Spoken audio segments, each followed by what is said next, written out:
Мен Кызыл Тоо айылынын диқан чаруасынын башчысы Айнышев Автан. Автандагы мондай суунун келгенден кандай жылыштар болду мына көп жылдардан бери суу агат? Ол эми мурдун могу көрүнүп аткан жердин баары боп-боз эле жай талаа болчу. Ana uшу Камчектин арыгы келгенден баштап уш жердин баары гүлдөп, азыр баары чөп чабак болуп, мына жерде азыр мына бусуп атышат. Артпайда 50% айтат өстөштү. 5-тен 10 гектар, 20 гектарга чейин алды, арендага алышып ушу жакка. Ошо менен чөп алып, малдарын багып, аябай көп эме болуп атат да, жеңилдиктер болуп атат. Мен суу болсо эле баардык жерде суу болсо анан чыгат экен да. Мына ушу суунун немесинен айдалып жаткан жерлер айдалып атат. Мына азыркыга жер айдалып атат. Ол жерде 3000-4000 гектар жер айдалып.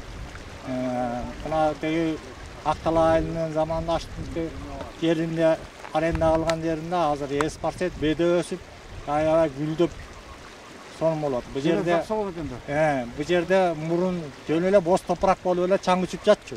Эчтеке жок эле. Ушул арык суу келгенден баштап баардыгы оңолду. Элдин да жашоо шарты оңолуп, ушу жактан эле чөптөрдү ат башыга чейин сатышып, жакшынакай 200 сомдон кетет биздин чөптүн баасы. Анын үстүнө бул башкарагөңдүн чөбү деп туруп аябай ат башынын эң мыкты чөбү ушу башкарагөңдө өсөт. Саргаш кебеделер өсөт. Койлорду ушу саргаш кебеде менен жеми жок эле айлап эле семиртип эле сатып атышат. Мен Кызыл Тоо айылынын тургуну Өмүракун Сапарбек. Мен ошо Кызыл Тоо айылынын Сапарбек, могу канал жөнүндө эмне айтарлар? Көп жылдардан бери пайдасын көрүп турушубуз. Муну көп жылдардан бери 3 айыл пайдасын көрүп жүрөт. Казыбек айылы, Кара Суу айылы, анан Калин айылы.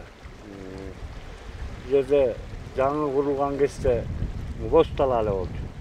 Анан азыр мына бүт баары отурукташып, баары келип жерин алып алышып, мына боз талаанын баарын жакшылданып көктөндү.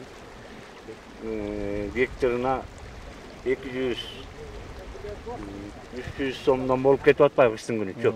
Мына ушул жерден пайдасын көрүп эмесин эметип атат. Бул йыл эми караз болду, суу кандай болот экен? Бул мына сууну өзүңүздөр көрүп турасыздар, бул жерден суу өксү болбойт. Такыр өксү болбойт. Ушул 3 айылда аябай камсыз кылып эме кылып атат. Демек каналды болгону жакшылап болгон экен да силер үчүн. Мына канал болгондугу жакшы эле болду.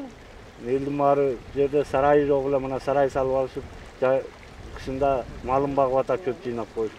Жазында мынтип жаз келери менен эгин-тегин айдап, ушул жерде 10доп 20дап айдаган эмелер бар. Арпа, илгери жаңы курулган убакта буудайды айдашчу.